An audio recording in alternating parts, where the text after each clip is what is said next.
Today on the Premiership Perusal podcast, Sam and I are at you with another narrative podcast. Obviously unideal, but what can you do when there's no Premier League? We'll be covering everything from award front runners, some overrated, underrated, some potential bounce backs, some down to earth, some strange guys that are very important to their teams. And I take Sam to school with a little true false segment. All that previewing match day 9. This is the Premiership Perusal podcast. Manchester City are still alive here. Balotelli, Aguero! Back, Fuchs, and the ball in behind Damian Vardy! It's 11! It's heaven for Jamie Vardy! You are an ostrich. Well, your head must be in the sand. Is your head in the sand? Are you flexible enough to get your head in the sand? Now the fans are shouting every week, Louis van Gaal's army! Louis van Gaal's army! Feet after a fabulous start, the game just got away from you there. I have nothing to say. Nothing to say about the game at all. Drama from day one! This is the league we want to watch!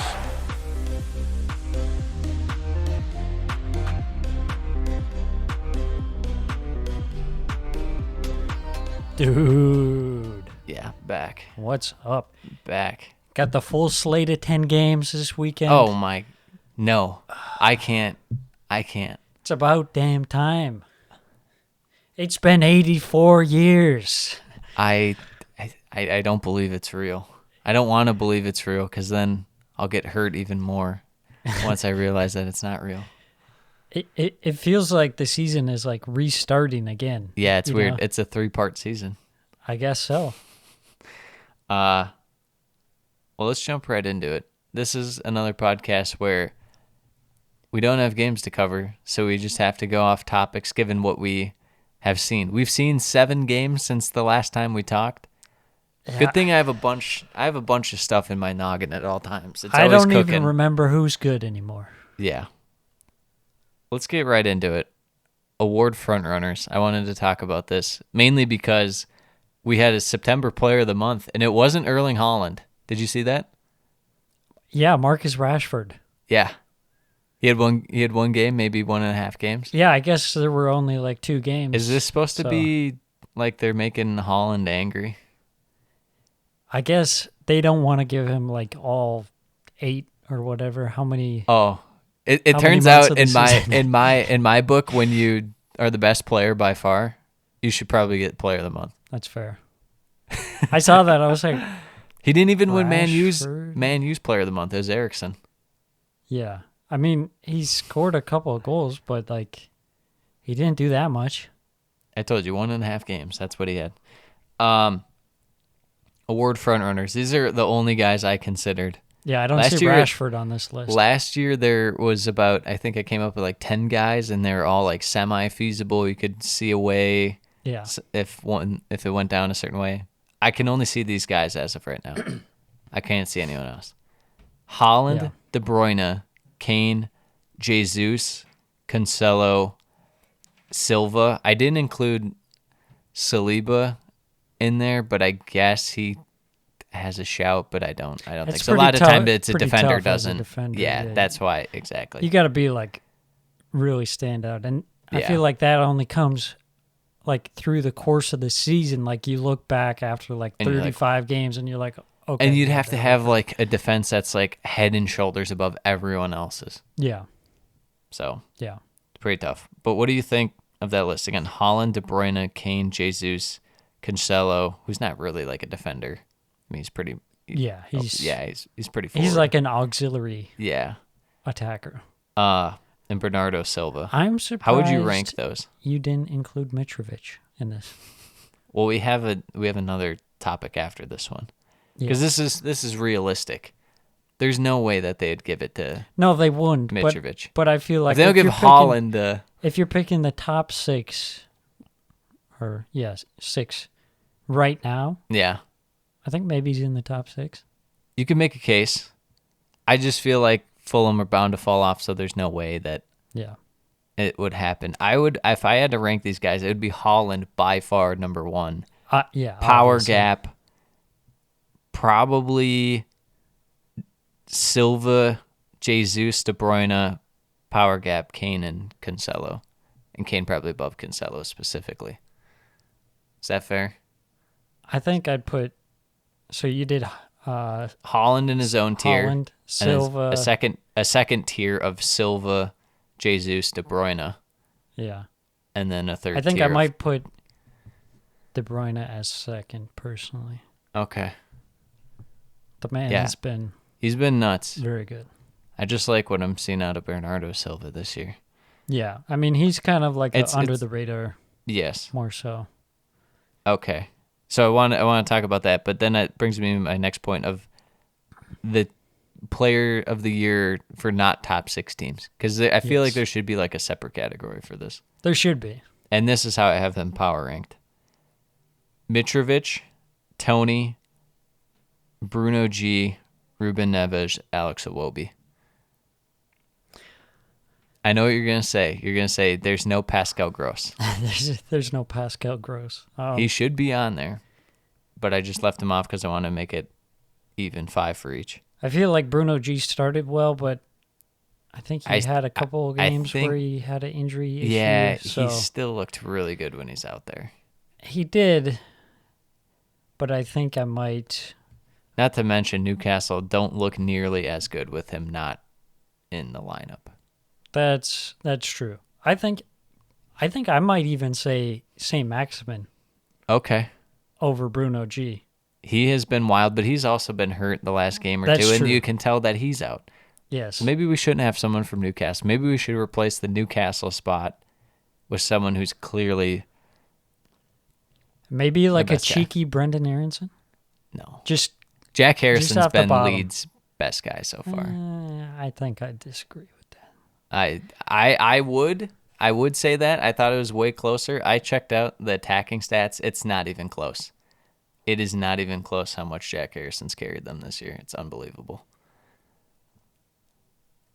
I think it'd have to be Gross. Otherwise, it'd be this Newcastle spot of either St. Maximin or Bruno G. I just can't believe Alex Iwobi's in there, and it's not unrealistic. He's been amazing. He has. He's got the different position. He's holding down the fort in midfield Yeah. for Everton. You could probably make a case for Cody in there or Tarkovsky, but Yeah. I think so. we'll wait till Everton gets a little further up the table. Yeah. Young player, I think it's going to be Haaland no matter what. Other guys I threw out there, Ramsey, bottle of ketchup, and Caicedo. Yeah, I feel like I don't think they would give it to both for Player of the Year and Young Player of the Year. Yeah. I like Bella Kotchap, aka Bottle of Ketchup, Yeah. so far. He looks good. He has been I wish absolutely that solid. Salisu was a little better, and I feel like Yeah. Southampton's defense would be a little more solid. But hell of a move by them to just say, you know what, we don't need Jan Bednarak, and we're just going to go with this guy. Because he's about infinite times better than Jan Bednarak. Yes, absolutely. Not doing manager of the year. It doesn't really matter. It's whoever wins the league, unfortunately. Yeah, it's a lame category. I didn't check out Golden Gloves. I don't even know who. I mean, Ederson's won it how many of the last couple of years, and he's not. It's not an indicator of how good a goalie is, Right. unfortunately. Yeah. So that's all I wanted to talk about for awards was mainly Player of the Year. And it just came to mind because the whole Rashford winning Player of the Month thing is That's fair. insane. It's Yeah. insanity. Yeah. Who won manager? Was I it don't Ten know. Hag? I think so. Ten Hag It and Rashford. definitely wasn't our boy from Bournemouth, Mr. O'Neill. O'Neill Yeah. should have won. Yeah. They're looking to replace him with oh God, who is Bournemouth rumored to hire? Wilder. Yeah. Yeah. Why? They're just going for the ultimate zag against us. It's like Yeah. they hate us. Bournemouth resents us for no reason. Yeah, I mean, I think they're doing all right now. Yeah. Just kind of roll with it for now, I guess. Unbelievable. All right. Next segment. We got to talk about this one. Yes. overrated, underrated, properly rated. And I gave you 3 kind of categories, 3 teams that fit that category. First one, we're going to talk about attack. City, Tottenham, Arsenal. Who's overrated, who's underrated, who's properly rated? Well, this is going to be maybe a hot take, but City, I think, probably overrated. Okay. I don't think they've been that In form this year? Yeah. that good. Like, Yes. in terms of Man City's level. Mm-hmm. We all know that level, and I don't Yeah. think they've quite gotten to it. They've obviously scored a lot of goals and have got the results, but there's definitely been They're not as sharp. They don't Yeah. they don't feel like they're just kind of suffocating teams like before, like Yeah. fully in control. and maybe With that said, that's they don't feel it doesn't feel like if they're losing that they're going to struggle to get goals anymore. With that said, Yeah. because there's games where they're down like 2-0 or something and it's just endless crosses into the box to no one and you're like, "Oh man, City aren't going to do it." With Haaland now it's like yeah. you just have to get in his vicinity and anything could happen. Yeah, it's almost like they've traded off like being able to control the game for the ability to score goals more clinically. Yes. Second team, Tottenham. I guess I don't have a good feel of what people are saying about the Tottenham attack. But it hasn't been good. I think that people think that it is in the elite tier. I mean, the way that Tottenham plays, the Conte ball, Yeah. I don't think any attack in the world would look good under that. Yeah. It's just like the Sahara Desert of looking good. Yeah, but they're so efficient that they have to be. They're efficient, I guess, but They score virtually on like 1 out of 3 chances, it feels like. yeah, I mean, I guess if we're talking strictly attack, then then maybe they're accurately rated. Okay. And then Arsenal, they're going to be Properly. underrated. They're going to be underrated, the underrated team. I would say Arsenal is maybe properly. No, you got to pick one of the 3 for each one. So City's Oh. overrated, one's underrated, one's properly rated. You'd say Arsenal's underrated. I'd say there's still people are overlooking them. Because people were saying as soon as Son had a hat trick against Leicester City, people were saying, "Oh, remember when people said Gabby Jesus was the signing of the summer and Son matched what he's done in one half?" It's like, okay. Maybe. I feel like it's hard to say when that team is in first place. I don't think people take Arsenal seriously. Okay. I don't think people took them seriously last year. Yeah. I think that's fair. All right. System/personnel of the club. Overrated, underrated, properly rated. I can't even talk. I'm so excited. Brighton, Brentford, Palace. If you're rating like the personnel and how the club is run right now. I think Brighton at the moment would be underrated. I don't think people realize because, I don't know, people probably aren't watching Brighton that much. Yeah. And they probably haven't been watching them that much in the past couple of years. But the way that they're playing, they're in 4th place, Yes. has been phenomenal. Do you think a lot of people attribute it to Graham Potter? Is that why you're saying they're underrated? And you don't think that people are factoring in the board as far as their transfers go and the players that they're bringing in? I think it's more so just like the smaller team aspect of it. But I think there probably is some aspect of Graham Potter, like, okay, now he's gone. Yeah. They'll just fall apart. Which, I don't know. I feel like they have a really solid squad. And Yeah, they're bringing in it's an very experienced balanced. manager. Yes. So I don't think it's just going to fall off. It's not like when Sheffield came up and they finished in 8th and then the next year they were terrible. You know, Yeah. it's a far different scenario, they've been much up, better squad. They've been up much longer. They have a better squad. They have plenty of experience Yeah. in the Premier League. Okay, so you're saying they're properly rated. What about Brentford? Overrated, underrated? No, I would say Brighton is underrated. Yes. What did I say, overrated? Properly. No. Okay. So you're saying that they're underrated. Yes. So for Brentford, would you say overrated or underrated? I think as of now, maybe a little overrated. Okay. I mean, they've gotten results, but at times it's looked kind of rough. Mm-hmm. And there's been quite a few games where they have a poor first half, maybe go down, and then they have to squeak it out in the second half. Mm-hmm. And that's been kind of disappointing.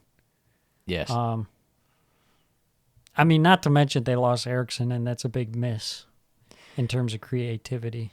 Yeah, I just feel like given where the club was at and how they've kind of come up the ranks, they feel like they're kind of on the Brighton path. They're just a little more new to the process, and they still might have some trials and tribulations that may just result in them collapsing. You never know. They could fall out. But, yeah, I feel like there's a slight bit of, first off, all these teams in general are kind of underrated, so hard to always pick a overrated. I agree. As far as Palace go, you're going to say that they're underrated. No, over. Well, you have to pick. I did. I said Brighton is underrated. Oh, yeah, I thought you said properly. No. Who's on first? See, I tried to correct you. Okay. Read it. Okay, Brighton is underrated. Brentford slightly overrated. Yes. And Crystal Palace. It's properly rated then. Okay, I messed up the second one. Okay, I changed my. We're both lost in the sauce. Okay. You messed Palace. up. You messed up what I said for Brighton, and I messed up what I said for Brentford.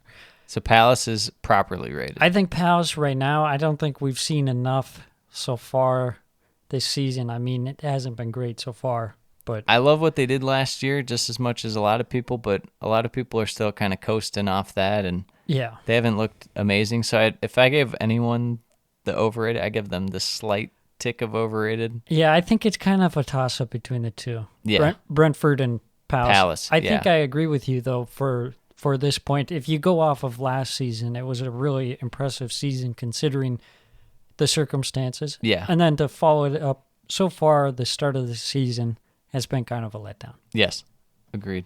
All right, we call this the shit group. Overrated, underrated, properly rated. Wolves attack, Force defense, Leicester City squad. What is Wolves?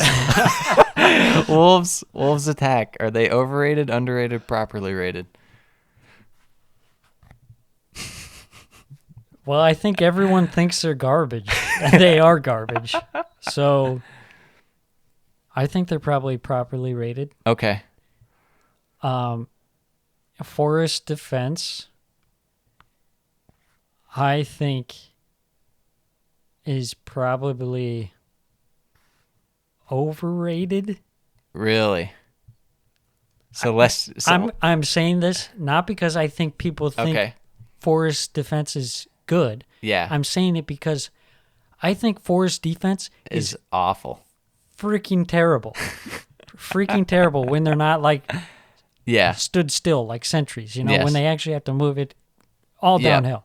I don't think people have quite realized that yet because they probably weren't watching Fulham versus Forest or Bournemouth versus Forest. Yes. When they play versus freaking Liverpool or something, they got beat 6-0 by City. Yes. So Leicester City's squad is underrated? Yes. Their squad is underrated. They have good players. I don't know. They're just playing like garbage. I don't know. Their squad is better than what the results say. I think I would have to go Wolves attack slightly underrated, even though it's terrible. Nottingham Forest defense is going to be properly rated because no one cares about it because it's so bad, and that's fair. And Leicester City, I think they're overrated. I don't know who on this team besides James Maddison is, and like Castagna is like worth anything. Yeah, but everyone is saying that Leicester's absolutely garbage. Yeah. But they have good pieces. Okay, they have they two. Finished like fifth a couple of times, recently. Yeah. That's also a Jamie Vardy at 32 versus like 34. You're saying Leicester is no better than 20th place. They're around there. They are in a relegation scrap this year. I think they're better than 1 point out of 7 games. And that's where I stand with them being underrated. I still think they're awful, but I think they're better than 20th place, 1 point out of 7 games. I think they're around relegation. I think they're going to hang around there for a while. They're not going to be anywhere near 5th to 8th like we're used to seeing. They could, but they shouldn't be. Yeah. Their team is better than that. I just don't know if it is.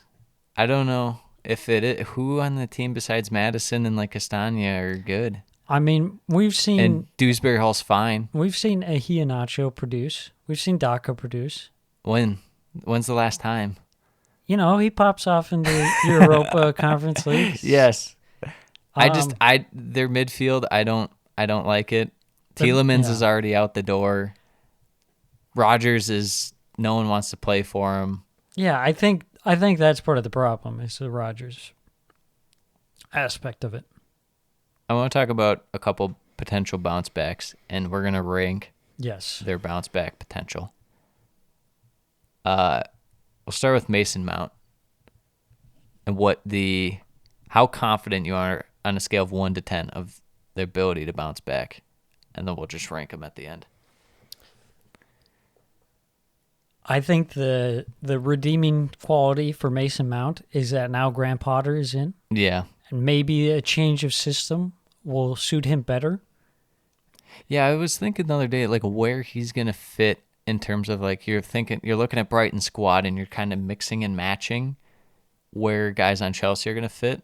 Yeah. They kind of have Sterling for the Trossard role. I guess Mount's like the McAllister role? I don't really know. Could be. I'm not sure. We'll have to see. But I don't know. It feels like he's getting a lot of flack this year. I mean, rightfully so with his performance in the Premier League, but at the same time, he's not really getting on the ball or anything, not getting the chances. But at the same time, if he's that good, he should be imposing himself on the game. Yeah, I think it's more of the consequences of the system, so to say. It's hard to look good in that Chelsea system. Yes. I give it a 4 out of 10 in terms of how worried I am about not being able to bounce back. I thought we were saying how likely it is. Oh, that likely, they're going to bounce back. Yeah, so I guess like a 60% chance. Yeah, like a bounce back to where he's been the last couple of years, I give it 60% chance. I think 60 is a good number. Yeah. I feel like it's 70 is just a little too high. Yeah, it's like 6.5, 6. You're is the just right like number. slightly more than not. Exactly. James Ward-Prowse. I feel like last season he kind of started slow last year. Mm-hmm.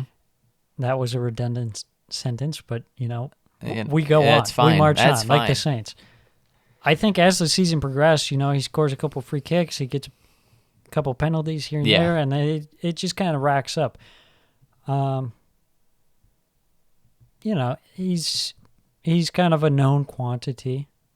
So I think he'll bump up his production. Okay. But you don't think like return to player of the season candidate like it was last year? No, that was probably a bit of an outlier. But yeah. I would say like 80% chance he gets back to like a couple years ago, James Ward-Prowse. Okay. Scoring some free kicks and penalties. Okay. I'll give it a 7. Virgil van Dijk. A lot of people still feel like he's having a really good season. And the stats... In what world? And the stats kind of don't lie about it that he's not playing that bad, but my eyes have seen things that the stats won't tell me. And it's him doing just really dumb stuff. Yeah. Case in point, should have had a red against Everton. Things like that. That's not normal Van Dijk play. Yeah. Getting caught in these weird spots and he's just beat and yeah.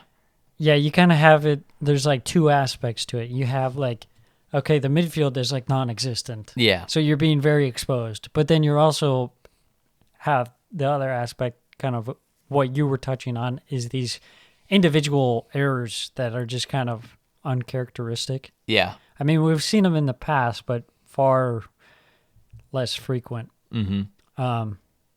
So I don't know. Maybe it's just decline as a player, playing a lot of matches. Yeah, getting older, a lot of wear and tear. Possibly just the form of the team. Yeah, if we're talking about return to like world-class form, I don't feel great about it. I'd probably give it like a 5. If you're going to say return to like pretty damn good, then you say like an 8 or a 9. He'll get back there, but I don't think he's like being like best center back in the world. No. Yeah, I mean, people were arguing best player in the world Yeah. at a time. Yeah, I think his peak is behind him, but Like this whole, like all the all-star talk about the Premier League and stuff like that, where it's like throwing together your all-star teams. People like pencil him in. Maybe more than that. They like put him in pen. They write Virgil van Dijk, and it's like, yeah. eh. I think it's probably just it's easy because you have that like muscle memory of like, oh, he was so good, so he must still be good. But I think it might take some more convincing for people to realize like, oh, maybe his best days are behind him. Yeah. The last guy's, what's your number, by the way, that he'll get back to world class and then to like pretty good for his standards? To pretty good, I would say probably like a 7. Okay. To world class, I'd probably say like 3 or 4. All right, so you're a little lower than me. The last one, Jared Bowen.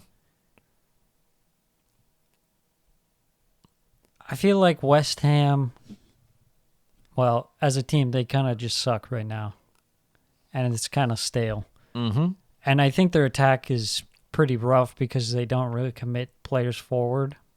So that puts a lot of pressure individually when you have like 3 guys against 6 defenders.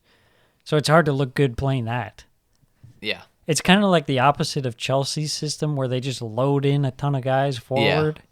Whereas West Ham, they're back. They're playing slow out of the back. They're not really getting it forward or having any quick passes. Yeah, and I feel like there's also the aspect of he got run into the ground last season. Mm-hmm. So maybe that's had an impact. He had some injury problems towards the end of the season. I think it might just be a down year for Jared Bowen, and it might just be like a bounce back next year kind of thing. But if Moyes gets sacked, who knows? Maybe it brings fresh start to his season or something. But yeah, I think you're right about last year. He just got worn down so much. They did no rotation. Yeah. And I mean, when you're playing that well, but you don't really have the motivation to go for anything because they're pretty much locked into like 7th or 8th. They're out of Europe later on, but they couldn't really do much as far as moving up the table in the Premier League, yet they had to play all these games. I don't know. West Ham are really kind of off to me. Yeah. They're not nearly as bad as Leicester, but I think they will kind of stick around. They'll probably be mid-table, bottom half of that, probably hang around like 12th or 13th. Yeah, I think they're kind of similar to Leicester in the fact that like the players are better than what their performances have shown so far. Yeah. Obviously, we know that. I mean, West Ham, they finished. Well, even their results, they definitely don't show how well they've played. They should have beat Chelsea or at least drew with them. Yeah. They should have beat Nottingham Forest. Yeah. They should have at least a couple wins this year. And, you throw in a couple wins on top of that 4 points, that puts you all the way up to like 10th.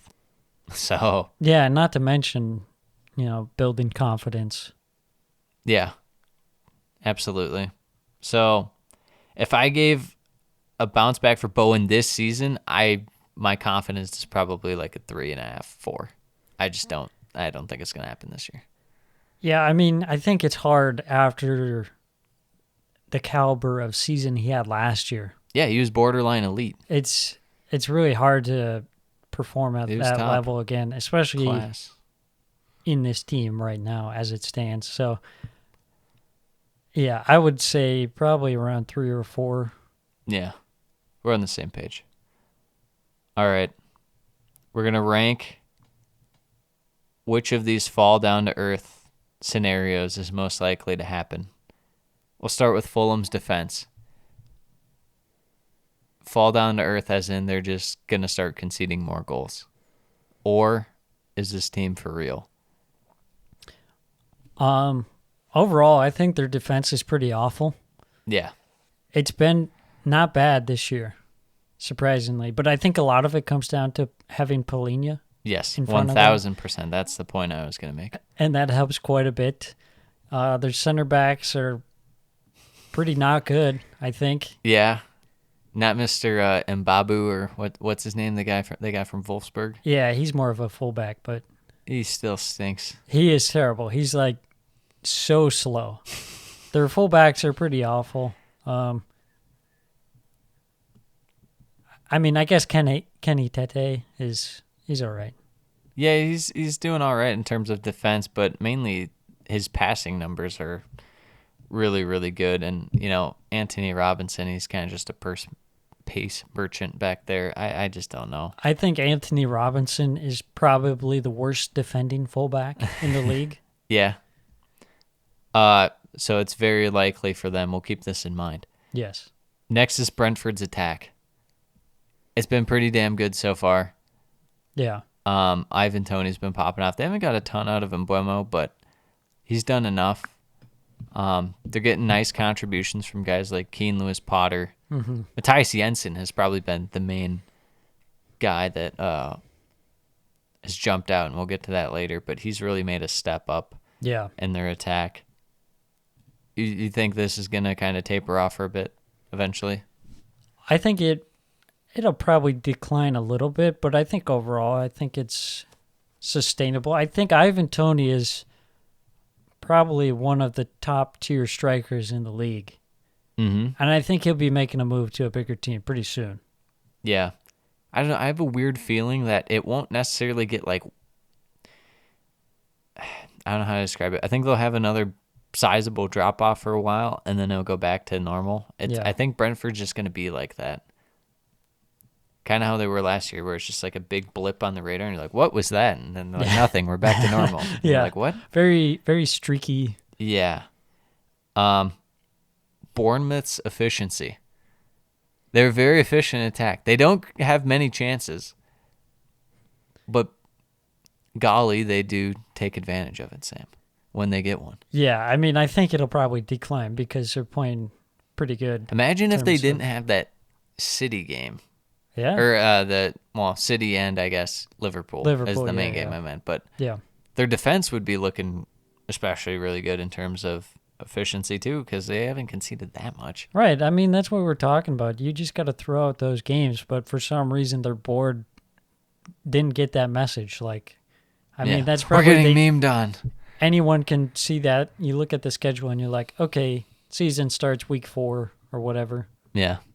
But they didn't get that. But I think it'll decline, but I still really like it because they have guys who just run nonstop. And I'm gonna give a hot take. Yes. I don't think it's really gonna decline that much. Their efficiency and attack. Yeah. I like the way they play. They have enough guys to where you look at them, Solanke, Billing. You got a couple of the secondary guys like Christie and stuff. Yeah, I like Christie. Tavernier's kind of on the brink of a 1 and 2 kind of primary, secondary guy. I think they have a lot of options. Yeah. I don't think it's going to drop off all that much. I think, if anything, there might be times where if they just come into the game too defensive, it might be hard to get going. Mm-hmm. But if teams invite Bournemouth in, I think that they'll take advantage of it. Yeah, I mean, I like what they're doing. I think their play style suits them well with the personnel that they have. They work really hard and they make the chances happen, and they don't overcomplicate it. No. I think that's the best thing. You know? Yeah. Here's the last one in this category. Man U's grittiness. And what I mean by that is virtually their ability to see out these 1-0 victories and low score grinded out games. I have very little faith about this style. Yeah. See, the thing is, we're still... Do I think United will still win and continue to hang around the top 6 and maybe push for top 4? Sure. I just don't think they're going to do it by grinding out 1-0 victories like they have been recently.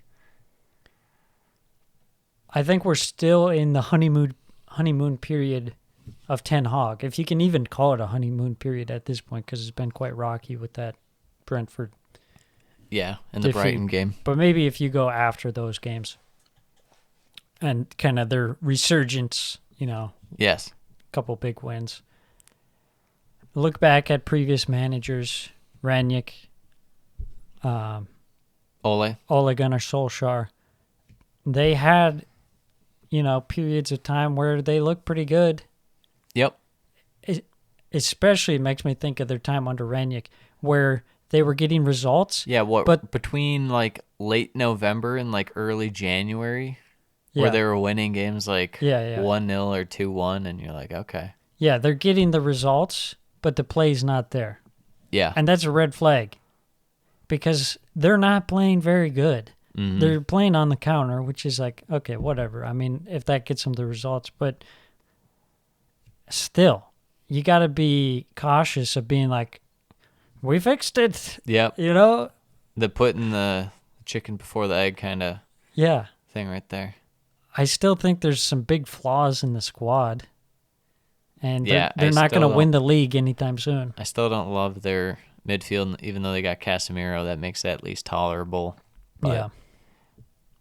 the defense still worries me because if Harry Maguire is actually just broken, he's your third choice center back. Or, well, you're, I guess, third in line, but Varane's not going to stay healthy the whole time. You already know that. You're getting really good play out of Dalot. I don't know if that's going to hold up. Yeah, I don't think so. The guys I feel good about are Malacia, Eriksson, as long as he's not defensive midfielder. Yes. Rashford's had a bit of a resurgence, and I'm not totally opposed to him kind of still popping off, but I don't feel great about it. Sancho's seems like when you get him involved, he's fine, but sometimes they don't really get him involved. It's weird. Yeah. And Bruno hasn't been bad, but he hasn't been good. It's been better than the end of last year, I guess, is something, but he's still not the old Bruno, so I don't know. My question for Man U is this the play style that is going to be your team going forward? Are you going like the Tottenham route where you just sit back and hit on the counter? Yeah. My guess would be no, because obviously we know Ten Hag, that's not his style. Yeah. I think it's a temporary thing. And that means, obviously, if you want to get to that point, there's work to do. I think, you look at these teams that have made kind of a rebound, like Arsenal. It takes a couple years to get where you have Yeah. a solid idea in place Yes. before you start building on that. And obviously, United has just kept reverting back to step one. Yeah. I don't hate that he's playing pragmatic in terms of, you got to do what you got to do to get results, but at the same time, it's like, I don't know. You like to think you can implement a system, yet you try and do that straight up and you lose to Brighton at home. Right. And you get rocked by Brentford 4-0, so maybe you don't. Right. Is that going to be, helpful for your long-term success, or is it just a stopgap? Apparently he needs a complete squad overhaul. So if you had to rate those, Fulham's defense, Brentford attack, Bournemouth's efficiency, and Man U's grittiness, what's most likely to fall down to earth?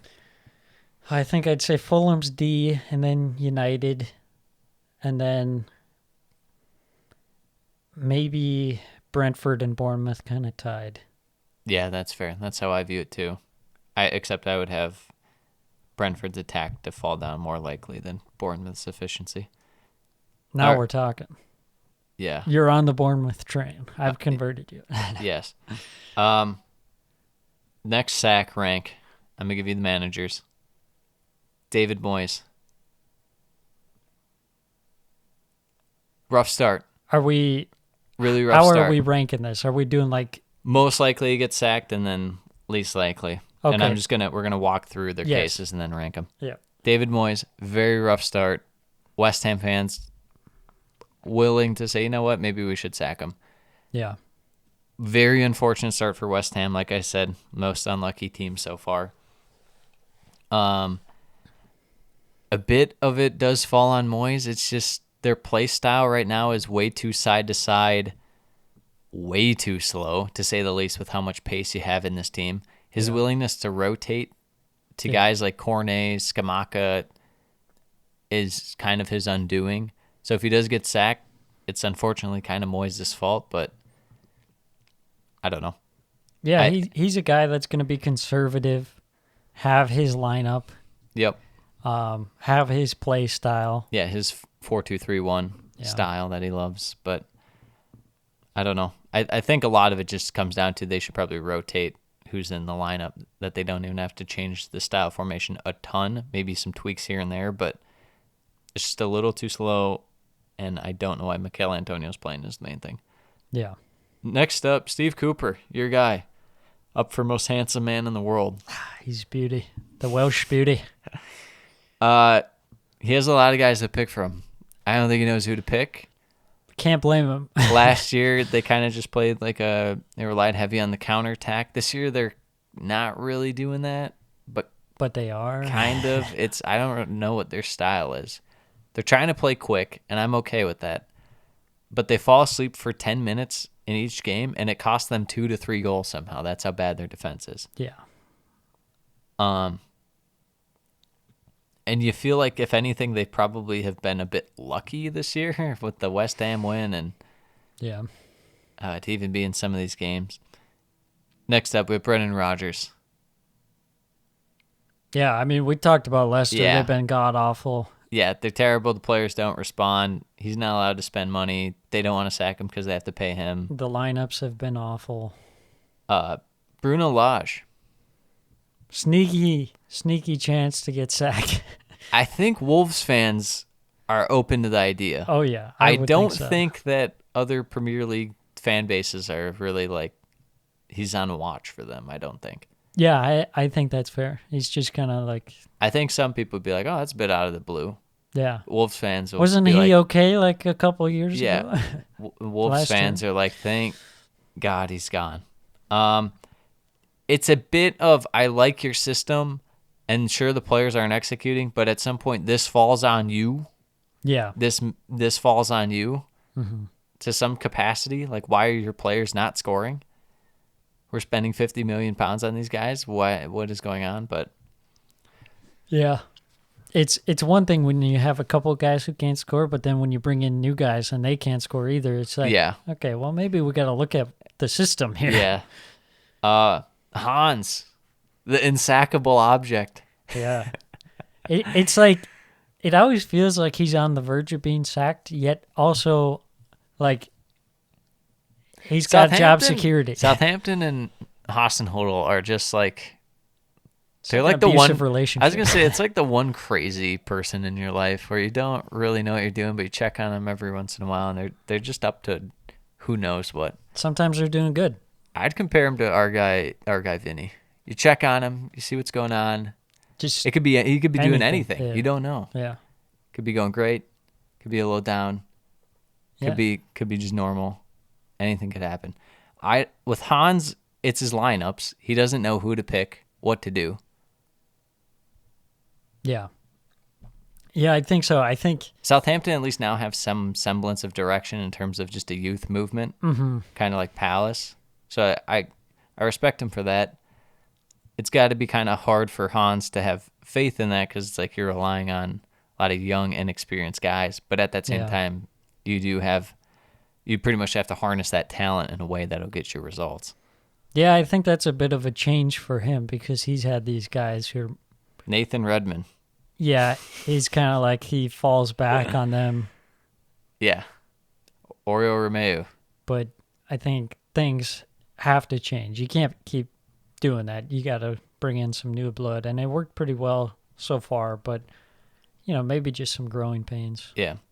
Last but not least, Steven Gerrard. Stevie G, he's redeemed himself somewhat. The draw and beating Southampton, as we just mentioned. I feel like his seat has slightly cooled. Also helped by the fact that there's been very few games this month. Yeah. So it's kind of like, oh, maybe they've forgotten.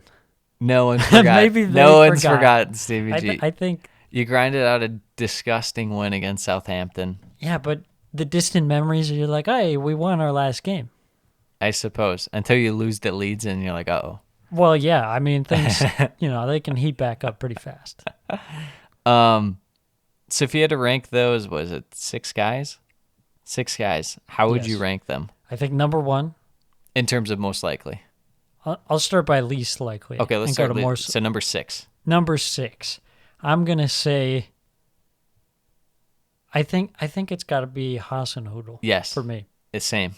We're on the same page. I mean, he's been there. He's done it. They lost 9-0 twice, and he's Yeah. still there. He's the insackable man. Second, I would say maybe Cooper, just because it's really early still, Okay. and they've had a couple decent results. Yeah. I still think it's pretty early to sack him, but hey, Yes. I put all these guys in here because it is feasible. Like, it's not like, like if Scott Park can get sacked, any of these guys can get sacked, not based Yes. on quality, but because the club is like, we're well shit. You know, Yeah. you get out of here. Pack your stuff. they just get super antsy Yeah. and can't take a negative result. So we have Hans, we have Cooper, Cooper, who's in fourth. This is where it starts to get really interesting, I think. yeah, man, I think this one is really tough. I think I would say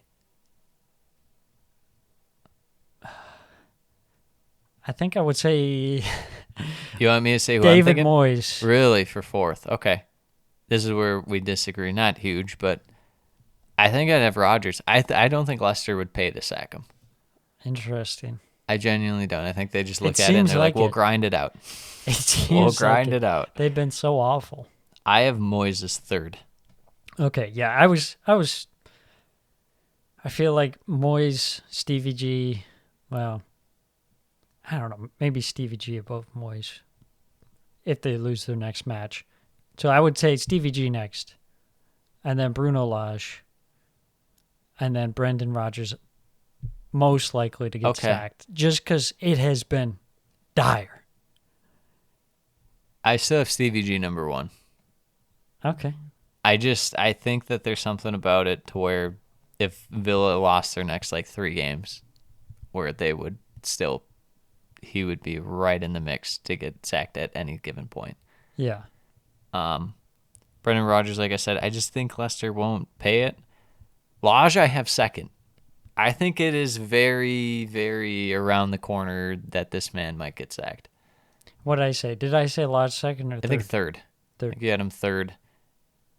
No, I think I'd switch that around. I think I'd go Stevie G, Lodge, Brendan Rodgers. Okay. Yeah. So we agree on about half of them. Although I feel like Bruno Lage could just get sacked out of nowhere. That's No. what I'm saying. I feel like we're just waiting on that. Yeah. I feel like this is something that no one's paying attention to besides us and Wolves fans. Yeah, I mean, I don't blame them. Who could bear to watch Wolves at the moment? We got our last category before we get to the true or false. It's called the most strange MVP of each team. And I've compiled a list of guys who are the MVP of their team. MVP being most valuable player. Okay? Yes. Here are the nominees. Pascal Gross. Okay. Like coming in the year, you'd have thought, wow, that's weird that this is the best guy for the team. Pascal Gross. For Bournemouth, I have Adam Smith. Okay. Yes. Interesting. Yeah. I'm not sure I'd agree with that, but, you know. For Forest, I have Nico Williams. Okay. And for Liverpool, I have Louis D. Louis D. Yeah. And we're saying which one? Which one's the most surprising? Here are honorable mentions. I have Jensen on there because of how much he does in defense, and he's kind of replaced Eriksson in a sense. But Ivan Toney's so good, you can't really say he's MVP. Yeah. And then I put Dalot in there because I don't know who Man U's best guy is. Yeah. He might actually be like their Eriksson. fifth, but Yeah. you can make a case for Dalot. But those are the 4 guys. I wouldn't have guessed. I feel like Pascal Gross isn't too crazy. Like, it's kind of crazy because his past couple seasons haven't been the best, but or last season hasn't been the best. But I feel like he's had that potential, you know? Yeah. And maybe now he he's fits more their so system real well. starting to realize that potential. Adam Smith. I like what he's done for Bournemouth's defense in games where they're not playing Man City or Liverpool, like we said. I think he's done a fairly nice job. I think he's been their most impactful. He's been there the longest. I think he has a major impact in terms of leadership on the team. Okay. I don't think that's crazy because, you know, it's Bournemouth. Okay. Nico Williams. Nico Williams. I don't know who else you'd say is Forest's best player because no one's really looked that good. Yeah. But he's at least looked good going forward. maybe throw in like Awanyi with a shout. I mean, He's scored a couple in the but, time that he's played. Yeah. He's been the most efficient. He also missed a header from point blank, and That is that's true. that's in my mind. No, I like Nico Williams. I think coming to this level from Liverpool, I think he was gonna need to stand out Yes. for Forest. If he didn't, for it'd the be very price they paid. concerning. Yeah, It'd be like you'd be Brandon Williams on Norwich tier. Then it's like I can write you off officially. yeah, exactly. Last but not least, Louis D. Louis D, I think, is somewhat surprising, but also somewhat not surprising because we've seen in the past, over the past year, kind of the somewhat decline of Liverpool's front three Okay. from what they were. Yeah, that's fair. I mean, obviously Salah is great, but there's been somewhat of a drop-off. Mhm. This season hasn't looked all that great. Obviously, they lost Mane. Yeah. I think for me the most strange MVP is Nico Williams. Just because of how many guys are on Forest for him to kind of stand out to be that guy. Yeah. And they brought in so many guys. That's true. I think it's like of him to be the one guy who stands out in your mind. You're like, okay, Yeah. that's kind of out of nowhere. I agree with the Luis Diaz. We know how good he is. Yeah. You're bound to pop off in Liverpool's attack. I mean, if the teams are clearly kind of going at Salah, and Salah's not playing as well as he had in the past, could make a case for Mino's their MVP, but he really just popped off against Bournemouth, so that doesn't count. Yeah. Like you said, Gross, not too surprising. Adam Smith, you could make a case, but I think Nico Williams is the guy.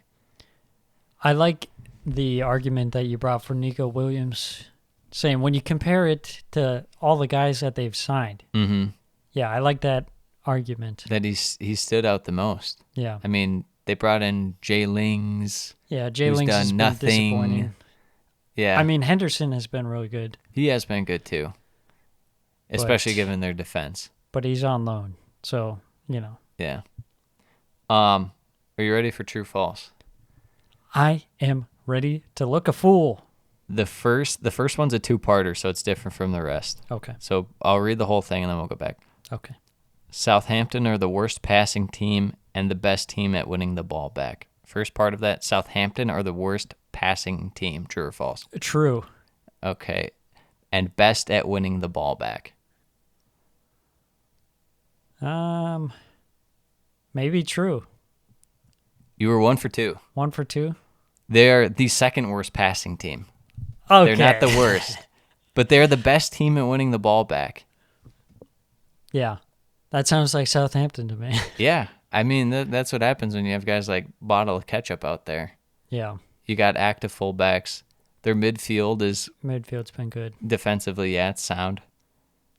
I was surprised by that. I was surprised they were also the second worst passing team. See, that doesn't surprise me. When I think of Southampton, I think of just I figured they would have been near the passing. bottom, but second worst? It's been pretty dire, man. I guess they don't really have a cam still. This is more proof that they need someone other than McAdams as their false nine. Well, I mean, especially when they don't have Lavia for a while. True. True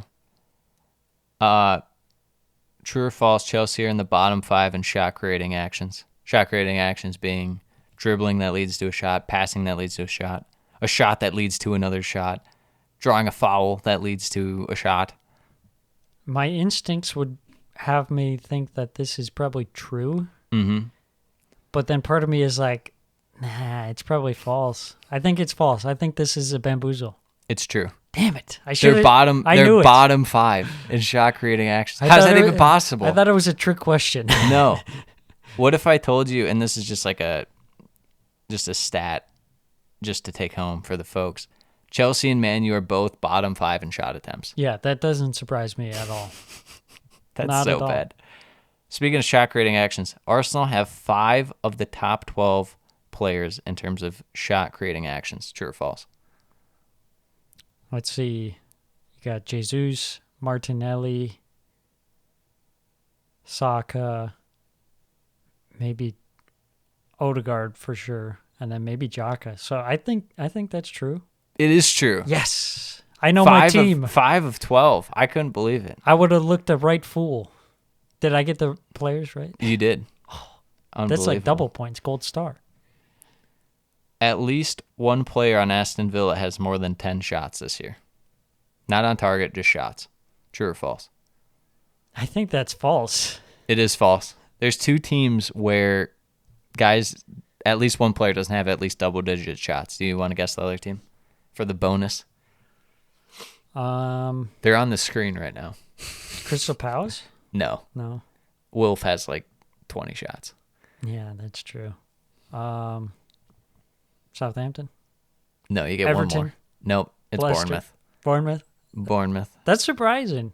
I think their top guy's like 8. Yeah, I guess they kind of spread it around, and they're efficient. Yeah. So Brentford are a top 4 attack this year, true or false? In terms of just raw numbers and efficiency.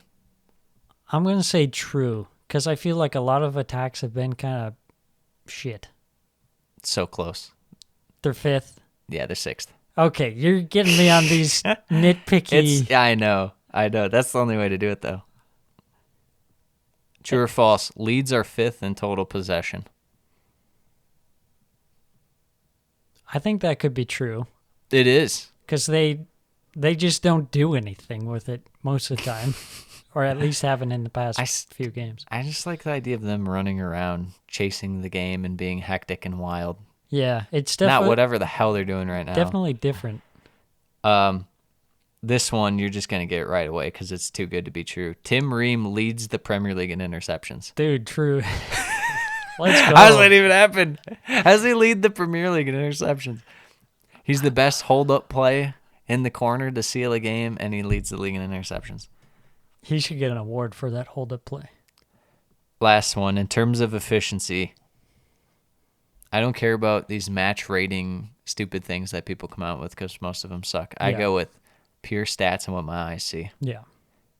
Nick Pope has been the best goalie in the Premier League so far. Probably yes. Probably true. It's another one of those nitpicky ones. You're going to hate me. I have him second. Henderson?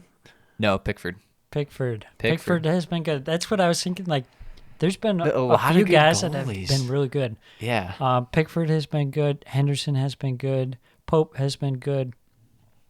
I think people were really down on Pope after that shit-tacular for the England national team against Germany, but I still Yeah. love Nick Pope. I think Neto has been really good. He's too. been really good. I mean, minus that sequence, he's still been good. Yeah. With He's that been sequence, he's been amazing. good. Yeah. If we're looking at the bottom half of the table, like Emi Martinez has been better than last year. He's not like amazing, but he's like C+, B-.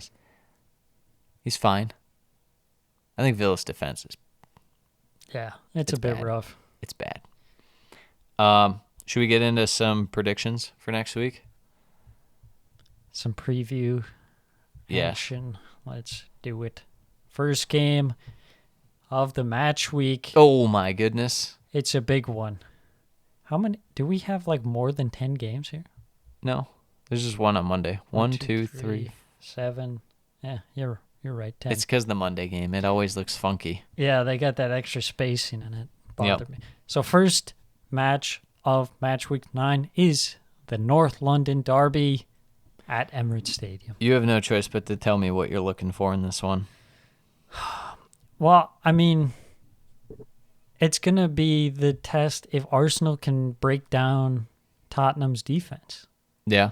And something that concerns me is, one, Tottenham's defense has been pretty solid. You know, they're a pretty good system.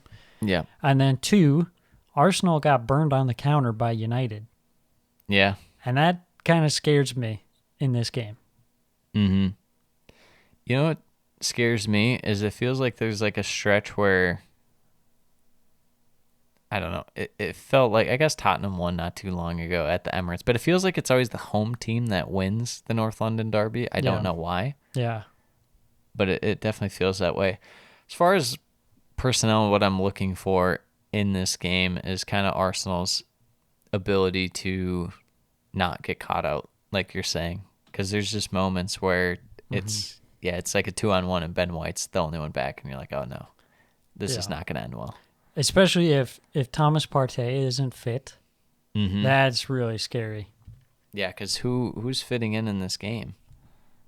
As far as the Arsenal lineup, who are they looking at for personnel? Well, I mean, I think there's still a question mark of who's going to be the starting left back, Tierney or Zinchenko. Mm-hmm. We don't know who's fit and who's not fit between those. Thomas Partey, I mean, the guy could walk through a door and hurt himself. I feel like Ben White was having a little bit of an injury issue, but Yeah, it's hard to say. Odegaard didn't play the last match. I would assume he'd be back. Yeah, I think I said something that he should be healthy, so. Yeah. Arteta just likes to play this game where he doesn't tell the interview people who's actually fit or not. Yeah, he's the Kyle Shanahan of the Premier League. He just purposefully lies to the media. Yeah, It's great. I respect it. As far as Tottenham goes, Richarlison starting again over Son? I feel like Son's got to start after a hat trick, right? Yeah, but at the same time, it's Is it like deserved? you can't drop Kulishevsky. No. So you're doing all four of those guys in? I don't think so. So Richarlison's on the bench. Yeah, I Okay. think so. Okay. And he'll probably get subbed on and score, and I hate him. Yeah. I absolutely hate him. All right. Prediction time. Who you got? What you got? I think it'll be 2-1 Tottenham. Anytime Arsenal gets his hype, we're in first place. There's only This is one a way to go. Pure anti-jinx by Sam. I'm going to go 2-2. 2-2. I was kind of thinking 2-2. I think it's 2-1. going to be a draw. It's just that counterattack scares me. Bournemouth, Brentford. Can Bournemouth do it again? Can they At home. maybe Can give they get it Brentford a rolling? little sucker punch, not expecting it? Can they keep it rolling? I'm not sure. It's one of these things where when you have a break like this, you come out and you could see a completely different team. So Bournemouth kind of had it rolling. Yeah. Could have fallen off. Brentford had a little momentum. Maybe now they're ready to completely pop off. Yeah. I agree. As far as what I'm looking at in gameplay, I want to see Brentford's attack. I want to see Brentford's attack keep up what they were doing before. Getting Tony his chances, getting Mbuemo running. They're going to have to stretch Bournemouth. It's hard to do. It's way harder to do than a lot of these teams think. Mm-hmm. I think the proof of that is you go back and watch that Villa game. They could not move Bournemouth out of their shape. Yeah. No matter what. I'm going to go with a 2-1 Brentford victory, however. Yeah, a lot of Brentford's offense comes through set pieces, and Bournemouth have a pretty tall squad. Mm-hmm. So that could be potentially a strength for Bournemouth. It's a good shout. I think maybe a 1-1. Okay. You know what scares me about this? The odds right now, Brentford are favorites to win outright. And Bournemouth's odds to win are equivalent to that of the odds of a draw. Don't sleep on Bournemouth. You sleep on Bournemouth, you think they're not going to do something. Yeah, I feel like so far that's happened like most of their games. Yeah. Their opponent didn't respect their ability to score. Palace, Chelsea, Selhurst Park, quite the way for Graham Potter to be introduced for Chelsea. Yeah. Against his old rivals, Brighton's old rivals, Crystal Palace. What are you going to be looking at? Besides the fact that you want to see how Graham Potter lines up the guys and see which guys fit in like which comparable role for when he was at Brighton. Yeah, I'm more so curious to see, like, obviously there haven't been many games lately. Like, have they been able to really hit the training sessions hard, implement the system, and maybe come out guns firing? Yeah. Or is it still going to look a little clunky? And, of course, I mean, Crystal Palace at home. Yeah. You got to always be mindful of that. Yeah, they're always going to be hyped up.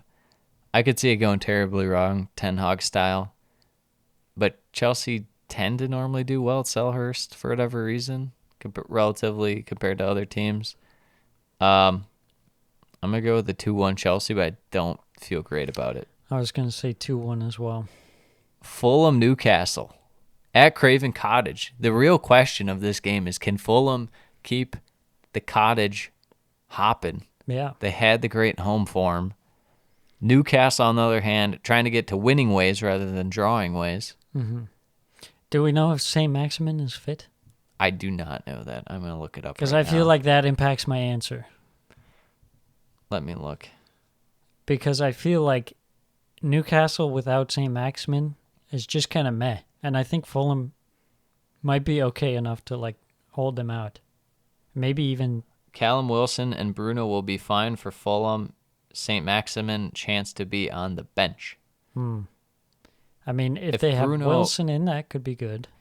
Yeah, but at the same time, you have Isak and stuff, so it's like he'll Yeah. probably just be on the bench just so they don't rush anything. But if Bruno G is good to go, then I'm feeling pretty good. I feel like another disappointing 1-1 draw for Newcastle incoming. I'm going to go with a 3-1 Newcastle victory. Who we got next? Liverpool Brighton. Is this not just the ultimate, like, Brighton steals one and then Chelsea loses and then we question Graham Potter? Is this the timeline we're going to go down? I hope so. I sure hope so. We're looking at Derbies with his trimmed goatee and his spiky Italian man hair, and we're like, Dude, who's let's this go. guy? Who's this guy? Chelsea should have hired him instead.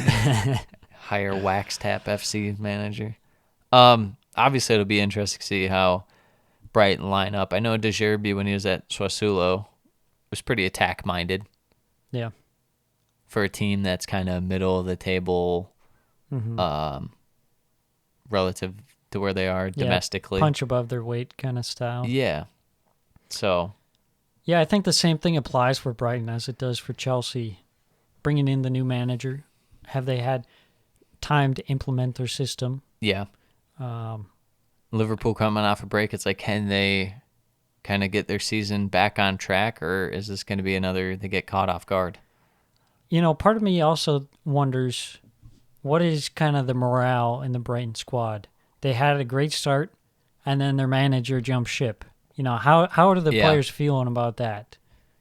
I would like to think that Brighton players are, it wouldn't affect them / it might make them more motivated, is what I would like to think. But you never know with these guys. Yeah. I mean, I could see how it'd be pretty disappointing. Yeah. You thought you had something special, and then the manager jumped ship? Who knows? Yeah. For a prediction, I'm going to go 2-0 Liverpool. I'm going to go real chalk. I was going to say 2-0 Liverpool. Real chalk. Brighton is plus 700 to win that game. Is there any way? I don't 1 think out of so. 10 chance. I don't think so. I mean, they played good, but it's another one of those things like they haven't played Yeah. for a while. Southampton, Everton. At St. Mary's. Can Fat Frank keep it rolling? He's on a one-gamer. I think they could. I think I'd favor Everton in this match right now. I think Southampton They're- without Lavia is kind of It's lackluster. tough. It's tough to say the least. He was looking real good for them. It's more likely that they draw than Everton wins, according to the odds makers. I might have to tell our friend in Vegas to maybe put a wager on this one and another one that have really caught my eye. I do like Everton in this game. Everton at Yeah. least have something going, even though there's been a bit of a break. They've just looked better this year. Yeah. Southampton, who knows? They sometimes just come with the one-off. Not to mention, there's a chance where there's just a 28-yard free kick, and then James Ward-Prowse hits it, and it's like, whoa, okay, thanks. True. So I'm going to go Everton 2-1, though.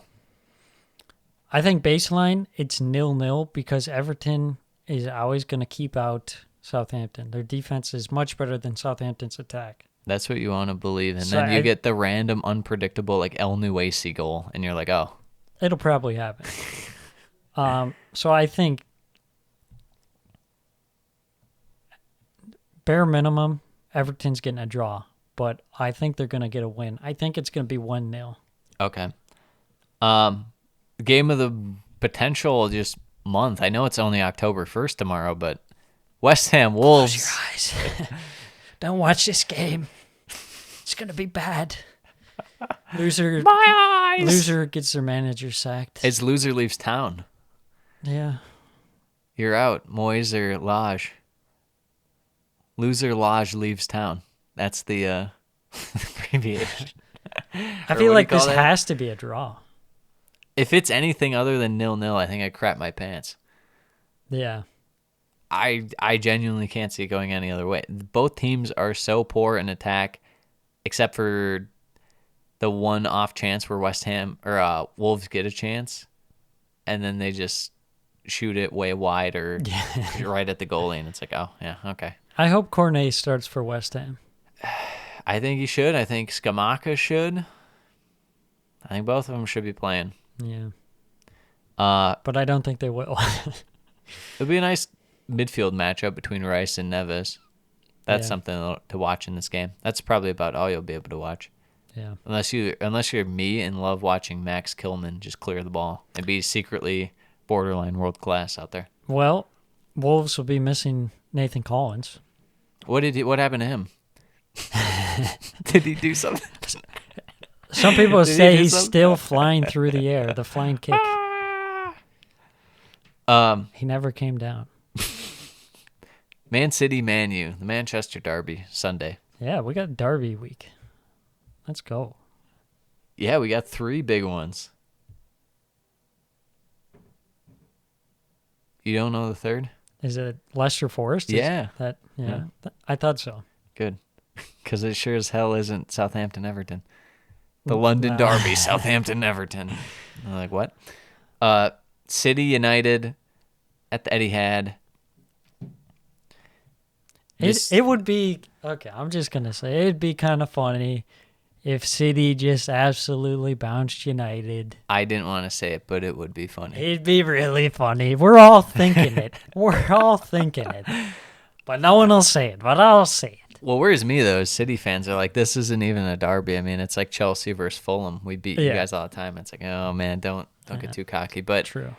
If we're watching one thing in particular in this one, it would have to be United's ability to counter versus City getting exposed. The City really haven't been exposed yet like they had last year at times where it's just like, there's 2 defenders. They're both back, but they're on the same side of the field, and the whole other half is wide open. And you just have to play a ball up, and you're already through on net. Yeah, this season's been more so like giving away possession. In midfield. And allowing teams to have more possession in your defensive third. But United aren't really great at that. No. So yeah, you don't have to worry as much. That's true. I'm going to go with a 2-0 City victory.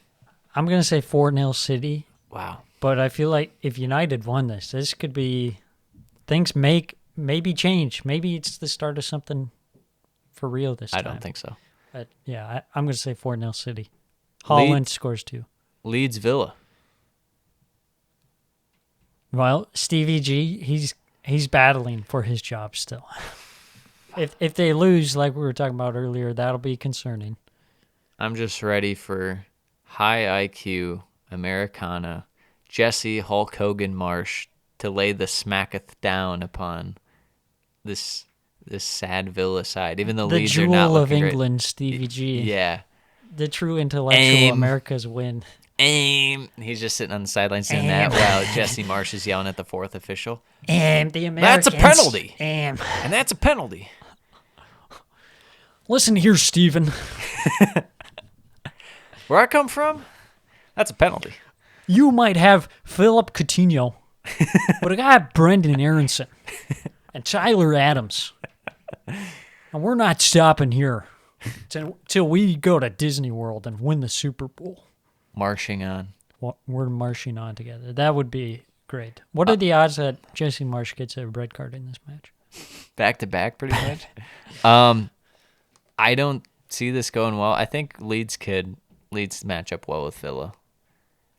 Even though Leeds' defense is kind of shaky, and this feels like maybe a Danny Ings game where he gets going, or a Watkins gets free kind of game. Did Jesse Marsh even serve his one-match ban yet? Maybe it's this game. No, it didn't, because it was Brentford was their last game, right? I think so. Yeah. So he's not there this time. Ooh, that takes a bit of a hit. Yeah. That ruins our bit. I don't Edit wanna, it out. I don't want to say like Villa 2-0, but I don't feel great about Leeds without Marsh. I'm going to go just with a 2-2 draw because I don't like either defense, especially Leeds after that last game. That gave me flashbacks to last year's defense. Yeah. I'm going to say 3-2 Leeds. Okay. Leicester Nottingham. This is someone cue up the sick puppies. You're going down, and it's like the worst kind of fight you'll ever see. One of us is going. Yeah, this is a disgusting game. It's like who can have the worst defense? Yeah, but not even in an entertaining way. More pathetic. Yeah, it's more like, how is it this bad? How is it this bad?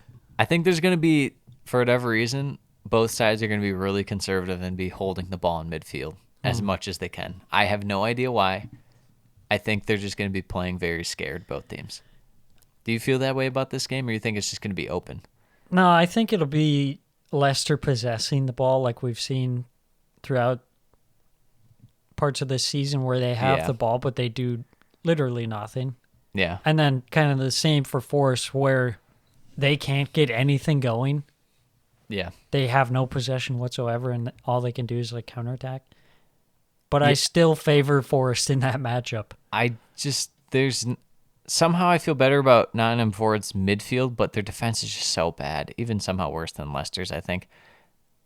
I feel like this game is going 2-1, and I don't know which side, so I'm going to take the cop-out and go 1-1 draw, because I don't know who to pick for 2-1. I'm going to say 2-0 Forest. Okay.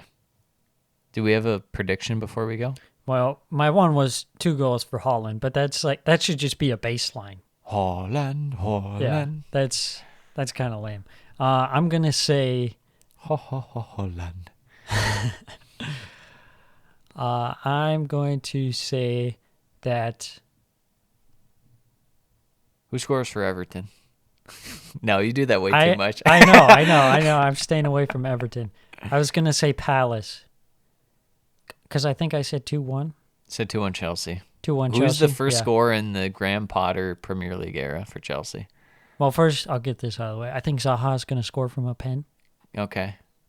Should I sub him in on my fantasy team? Yeah, maybe. Okay. First goal, I think it's got to be, I mean, you want to say Sterling because he's been the only one who's been able to score. Yeah. Maybe like Thiago Silva header off a corner or something? No, I think it'd be... Ben Chilwell?